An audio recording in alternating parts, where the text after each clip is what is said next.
And then in 2018, when we had the event in New Orleans, my presentation was like how to survive the next recession. So I'm like, it's coming. I'm like, you guys don't understand. We've had 10 years of good. This doesn't happen, And then it's like no one could have predicted 2020. I mean, it was going to be worse than anything we experienced. And I had two clients, ones that listened and one that didn't. The one that listened were like, oh, okay, we've got this account. So we've got an emergency account set up, a savings account set up, a business line of credit set up. We've got investments. All right, cool. All right, so let's just work some strategy here. What are we going to tap into first? Hopefully not tap into anything and go that. And then I had the other clients who are like, oh, I should have listened to you 2 years ago. I don't have anything. I'm not ready.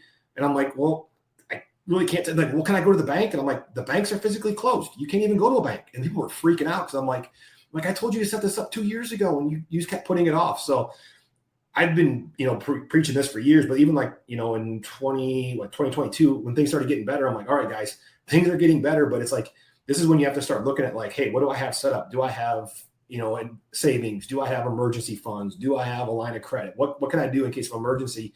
So I told them to get their minds right for it, but then keep that abundant mindset of like, hey, you just have this stuff. You don't have to use any of it. If things start getting bad, then it's like, okay, yeah, maybe you're not going to spend more money on ads, but maybe you're going to spend more time calling old leads and emails and hosting free events and things like that and putting in more equity because we're all going to have to work a little bit harder, the ones that want to make progress during a recession. And so I'm just trying to mentally prepare them for that.